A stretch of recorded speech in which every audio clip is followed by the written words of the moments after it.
Real estate is about freedom, choice freedom, time freedom, and money freedom, and the impact you can make with that freedom. But it doesn't come without cost. Your freedom takes work. That's why Neil Timmins brings together the tools you need to build your real estate legacy, from tips and tricks to interviews with industry titans. It's all here in one place. Real Grit. Let's get to it. What if I told you can make 20 times the return of a single family fix and flip on your next big deal? Well, it's actually possible. It's possible inside the world of commercial real estate. Say, I'm inviting you to this free challenge. It starts August 15th. It's totally free. It's a 5-day challenge where I'm going to take you and deep dive into the world of commercial real estate, more specifically, capital multiplier properties, what that is, how we identify them.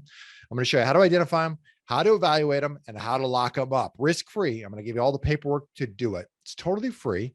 You can sign up to join us at www.20xprofitchallenge.com/real grit. That's www.20xprofitchallenge.com/real grit. And I'll see you in the challenge. Hey, I've got a new one for you. Do you know what residential assisted living facilities are? Well, this one's going to be interesting if you do not. You're going to learn a whole bunch new. I've got Isabelle Guarino coming right up. Her company is the leading authority in residential assisted living and certainly the education thereof.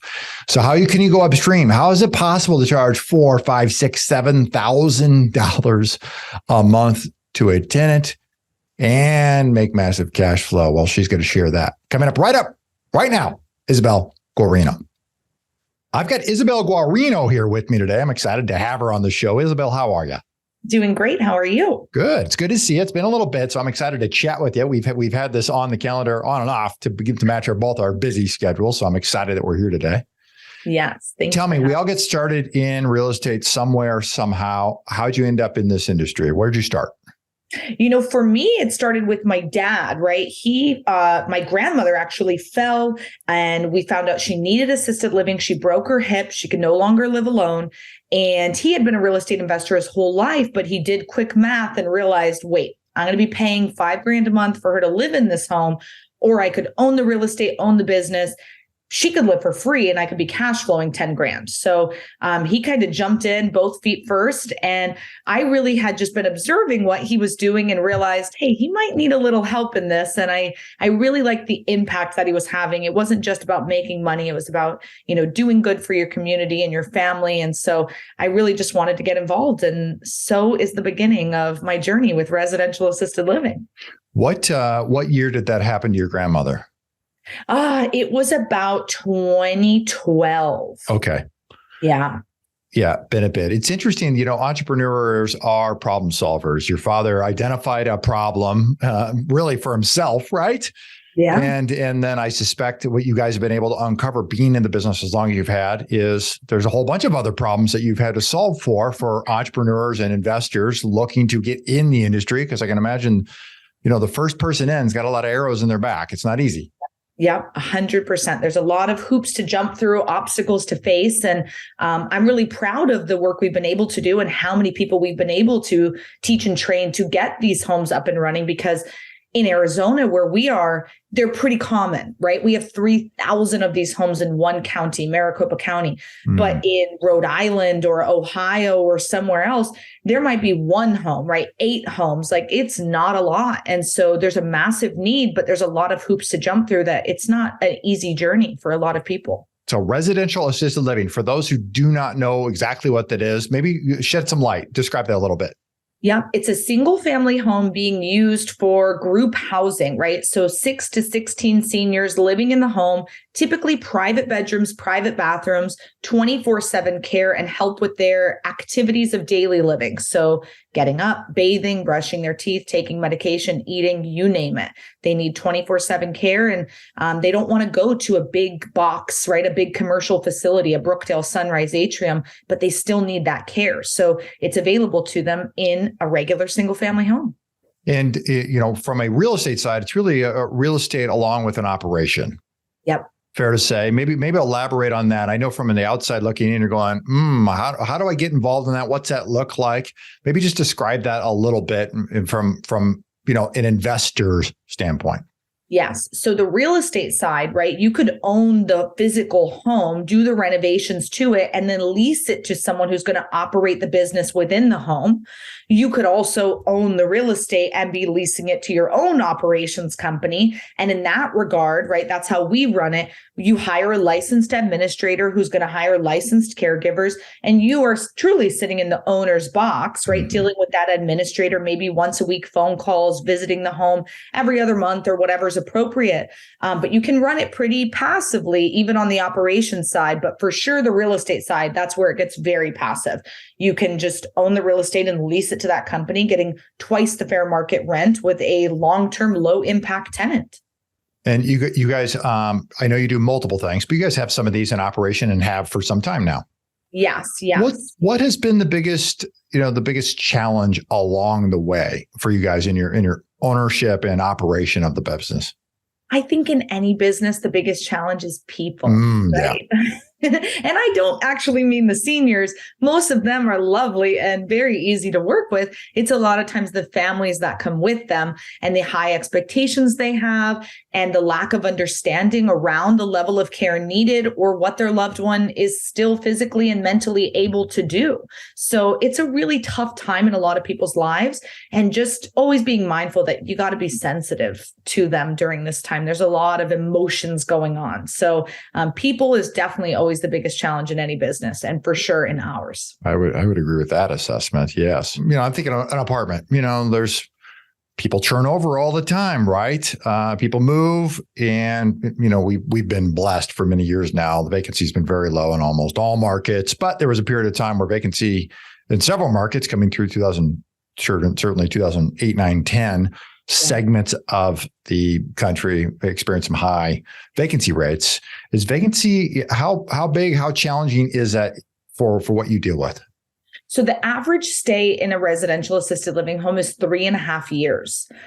So we have some seniors who move in and they pass the next month. And we have other seniors who've been there for 8 years, right? Wow, yeah. But 3.5 is kind of the average stay. So we really don't have too heavy of turnover for the seniors, especially, this is crazy, but the more they pay, the longer they stay. And what I mean by that is your higher end assisted living homes, typically those families see that mom or dad is, needing a little bit more help, and they say, red alert, let's move them into the home. And they move them in a lot sooner because money isn't an issue. And so they don't mind paying, 5, 6, 7 grand a month. They want their loved one to have the care that they need. Well, when money is an issue with a family, they will wait till the absolute last second to move them in because they don't have the funds to pay for it. So the more they pay, the longer they stay. Going upstream makes it a lot easier then, doesn't it? Yes. Yeah. Interesting. And so, what is across the country, maybe what's the average on a monthly basis? What's it look like? Nationally, $4,500 a month per person is the national average. Obviously, every state and then cities and counties within those vary, but $4,500 per month per person is the average rate. When you inside of one of your homes, how do you operate it in the sense of what does your team structure look like and how involved are you? Great question. So I kind of sit in the owner's box, right? Working on the business, not in it. Right under me is the licensed administrator. In real estate world, we kind of call that the property manager. So they're really overseeing everything from marketing and touring, taking the families through, getting those contracts signed, onboarding and intaking the residents, to hiring and firing and training the caregivers, dealing with the state when they come and making sure we're not getting deficiencies and the homes being cleaned and all the independent contractors are coming and going. So that administrator is like your key player. They're really doing it all, right? Yeah. Under them is your caregivers, your independent contractors, whether that be chefs, handymen, activities, people who are going to come by and do pet therapy, senior yoga, all of that nature. And that's kind of the hierarchy of the home. Wow. I would imagine with the aging baby boomer population, there's got to be tremendous demand in the environment for this. We talk about a shortage of houses in this country. I would imagine there's a significant shortage of assisted living facilities. 100%. The silent generations who's currently in assisted living, there's 47 million of them. But in 10, 20 years, right, that's when the baby boomers are coming, 76 million of them. And we call that the silver tsunami. Currently in our market, we're 1.3 million beds short. But we are about to almost double the amount of seniors who need home care and assistance. And the NIC is projecting that they're only building about 50,000 beds per year. So we have a huge crisis, or the biggest opportunity we've ever been faced, right, in our country and really in our world. It was World War II, right, that sparked the baby boom. This is happening everywhere. You're absolutely right. Well, that's interesting. I would imagine, either there's going to be tremendous building that takes place, or prices are going to run up. One's going to be able to charge more and have some pricing power over the beds, if you will. 100%. The cost of care has gone up 79% over the last 10 years. And it's projected to keep going up. Yeah, well ahead of the pace of inflation because of that demand level. Oh, yeah. Yep. Interesting. Supply and demand issues. Yeah. All right. So, hey, I'm interested. I'm curious now. Like, it sounds like work. Like, where do I learn? How do I get involved? The bridge to go from not owning a house to owning a house. Although there's a gap there, it's relatively easy to fill. But to go from, hey, I own a bunch of houses and I'm doing okay, but I know I can do better, and I'm missing a level of impact, because what you do in your world, Isabelle, is you provide tremendous impact to individuals and to families. So how does one bridge that gap? I love it. So we obviously teach and train on this subject, showing real estate investors and entrepreneurs how to find the homes, fund the homes, and fill the homes.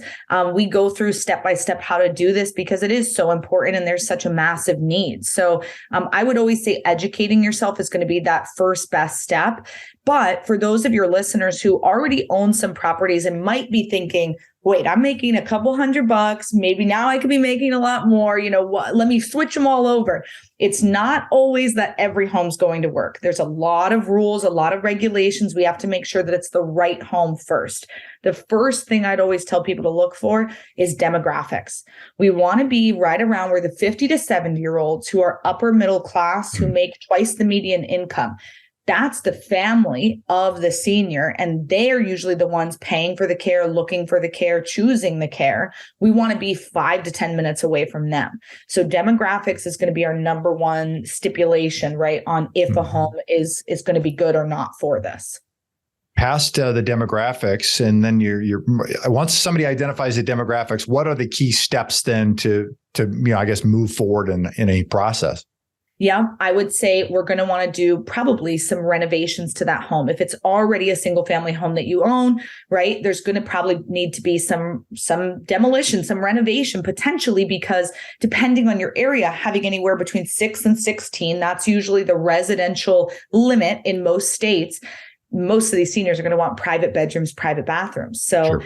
In Phoenix, where I am, we're allowed to have 10 residents in the home. You're not going to find a 10-bed, 10-bath home on the market, right? Or you might, but it's going to be pretty pricey. Correct. So we usually are looking for larger square footage with a lot of a lot of bathrooms, because bathrooms are more expensive, right, to build. So we can always make bedrooms. Yep.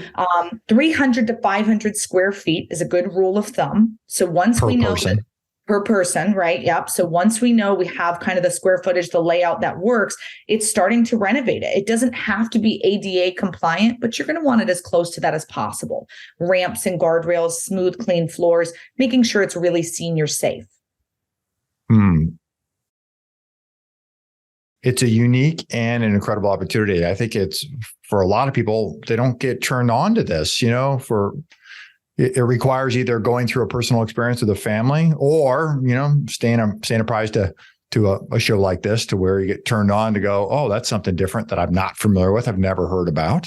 Yeah, it is a little bit different, right? We hear a lot about single family homes, fix and flips, apartments, Airbnbs. Those are really hot and sexy in the industry, right? Senior housing isn't very sexy. And a lot of people think like, oh my gosh, you're taking advantage of old people. And it's like, absolutely not, right? If you've ever been into a Brookdale or a Sunrise, it is terrible conditions for the most part. Not every home, 80-20 rule, right? Mm-hmm. But a lot of those facilities, their care ratios are 30 seniors to 1 caregiver. Wow. That is wrong. That's not okay. In our homes, we do a 4-to-1 or 5-to-1 ratio. And so when people say, oh, you're taking advantage of seniors, I just have to laugh. I'm like, I'm giving them the best quality care that money can buy. I mean, for real, these families are writing you checks for $6-7 grand a month wrapped in love letters. You're not getting that as a landlord, right? You're getting people destroying your property saying, F you, bro. And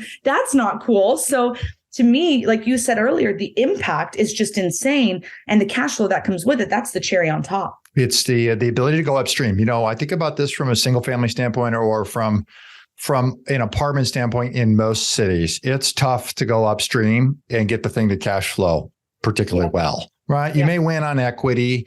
I don't know about the apartments, but certainly houses. You can win on an equity standpoint over the long term, but you just can't get the thing to cash flow. This has the ability to go upstream and get the thing to cash flow. Oh, yeah. Oh, yeah. You deal with a totally different clientele. You're, as you said, those who are thankful and grateful for what it is that you do. Yeah. It's a pretty cool place for an investor to be, especially one who hasn't had, right, the easiest time with their tenants. It's a totally different experience. Yeah. Tell me about the people you hire and the culture that you have created. What's that like? In the homes, you know, it's very cool because the impact that you can have on the caregivers and the administrators is absolutely remarkable as well. When they're coming, like I said, from a 30-to-1 and they come to your home and it's 4-to-1, this is chump change. This is easy for them. Right. They could do this in their sleep. Yeah. But 80% of this industry, right, are workers, are immigrants from other countries. Oh, so okay. You're dealing with people from Romania and Philippines, South Africa, Dominican Republic. I mean, all over the world. It's the United Nations in our home. And I love that. They may have been doctors or nurses in their home country. And when they came over, it didn't translate, right. But their heart is for seniors. So I always say hire for heart, train for skill, because you can't teach someone to have a good heart. You can't teach someone to care for people. But many of these employees and independent contractors who come in, it's just where their heart lies. And it's a beautiful thing to be able to give them an opportunity to share their heart in that way with the seniors. For you individually, what's one little habit you possess or tool that you just couldn't live without that largely attributes to your success? You know, I love the name of the show, right? Real Grit, because the number one thing I always say to people is when they say, well, what's like the key traits of someone who's going to be successful in this? I say grit, right? You've got to be able to get punched in the face and get back up and do it again and again and again. In this industry, there are so many roadblocks to success, whether it's getting through the licensing, whether it's angry neighbors, maybe it's, you know, something happening, right? You having more vacancy than you had planned for. For me, even on the education side of this, I believe, you know, you knew my father, Gene, and I started this with him, and he passed away in 2021. And so even that for me as a business owner saying, okay, I've got to step in and fill these shoes and make it happen. It's just that grit. It's being able to just keep going and going and going and not let things stop you, not let them get you down. I think that's the most powerful thing that any entrepreneur can have. What's the genesis of that in your life? Where did you come to possess that? Honestly, I would probably say my dad. You know, we used to jokingly call him Mr. Positive. He wouldn't let anything negative be a negative. It was just constantly, you know, if someone's driving super fast by you and cuts you off, it was, well, they might be on the way to the hospital to deliver their first kid. Like, let them go fast by you. And it was learning to change my mindset of every single negative thing to how could this be a positive? How could this be a positive? And he never told me to do that. I watched it and I just osmosis learned it through him. So I think that having that extreme positivity, almost people call it toxic positivity now, right? I refuse to believe it's toxic. I think it's a good thing because you know what? It leaves me happy every single morning and every single night. And I feel extremely blessed in my life. And I think it all starts with that mindset. So I really think my dad ingrained that in me, not even knowing. Yeah, no, that's pretty cool. As you look forward to the rest of 2023 and beyond, where are you going? What's it look like for you? Well, we have our 3-day training classes that are planned every 6 to 8 weeks. And I love those because it's a great opportunity for us to inspire others who want to get started in this industry. So we just finished our second event of this year. We've got 6 more to come. And then we have our national convention in the fall, which to me is the most fun event of all. It's basically a big, huge party, but it's a time where we get together everyone who's in the industry and celebrate them, right? We've got all sorts of vendors and speakers and discounts and all sorts of products that they're using within their homes. But we do a big awards ceremony for everyone who opened a home that year, and they get to come on stage and get a crystal award. And I really love that moment because it's all that hard work that pays off throughout the year of us encouraging and inspiring them. And finally they get it done. And we've had people up there who've been working on projects for 2.5 years and they're crying on stage getting their award. And it's like, that means so much to me. So I'm excited for that. Tremendous impact. No, that's great. Let's do this. I'm going to move on to the final segment, what I call 4-4 impact. So your favorite quote: if you look at what you have in life, you'll always have more. If you look at what you don't have in life, you'll never have enough. Oprah Winfrey said it. What about that resonates most with you? Oh, I think in general, it is just one of those things where anytime someone in my life has complained, right? Like, or even the phrase of, I have people who say this all the time: I'm not rich, I'm not wealthy. And I look at them and I'm like, do you have a computer? Do you have running water? Did your toilet flush this morning? Like, you absolutely are rich. And I think it's all about that. Nowadays, people call it, right, like manifesting, like being positive and then thinking about those things that you want and bringing them to fruition. Mm-hmm. I just already believe that I am all those things that I want to be. And I think that having that mindset, having that mentality, it does bring more to you, whether or not you have it, because you believe you have it. You believe it and you attract it. You believe it, you attract it. Yeah. Yeah. When you get what you focus on, I think to me, that was the core of that quote. Yeah. It manifests itself. What do you think holds most investors back from hitting their personal next level? Oh, I think a lot of times we let outside forces drag us down. People who, we call them crabs, right? Because when you put 2 crabs in the bucket, if one tries to crawl out, the other one grabs them and pulls them back in. Mm-hmm. It's not because they don't love you. It might be because they're scared that if you get out of the bucket, they're stuck at the bottom of the bucket alone. And so I think sometimes we have these negative people in our lives who it could be a husband, a wife, a spouse, a partner, a business partner, whatever it is, but they're just telling you can't, you won't, you shouldn't, you whatever. And I think sometimes we got to quit the stinking thinking and just block them out and realize it's not that they don't love us. It's not they don't care. This isn't their journey. It's mine. And I have to keep going, and staying dedicated and focused to your passion and your goals is always going to get you to the top. Outside of real estate, what are you most passionate about?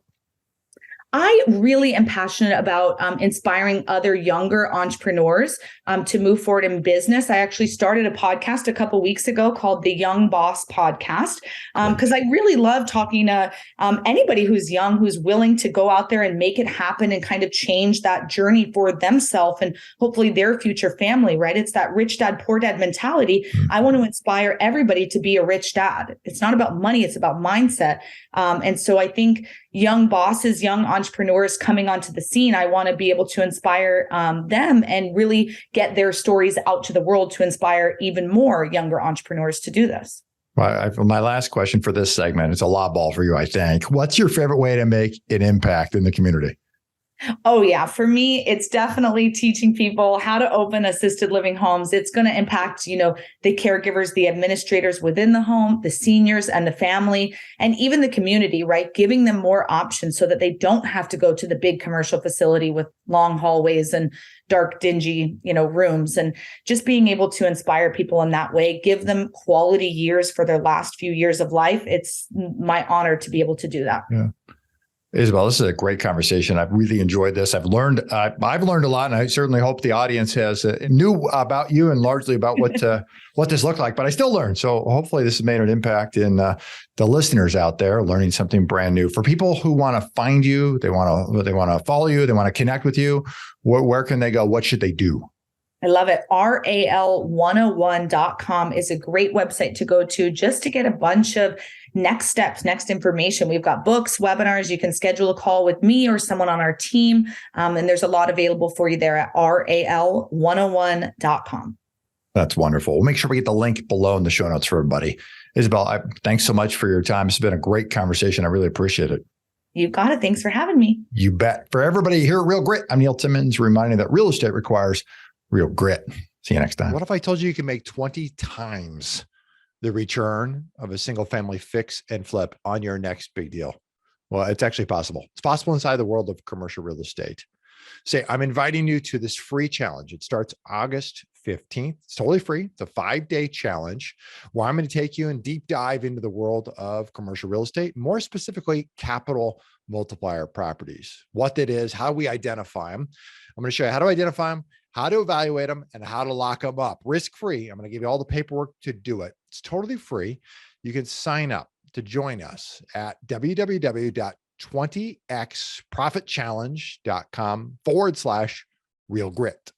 That's www.20xprofitchallenge.com/real grit. And I'll see you in the challenge. If you like our content and want more, you can access it at realgritpodcast.com. You hear it guest after guest. Instinctively, you already know it. But let me call it out. The most expensive action is inaction. The real estate market is full of opportunities. You just need to uncover them. You can build a business that lasts for years, makes monumental impact in the lives of those that you love.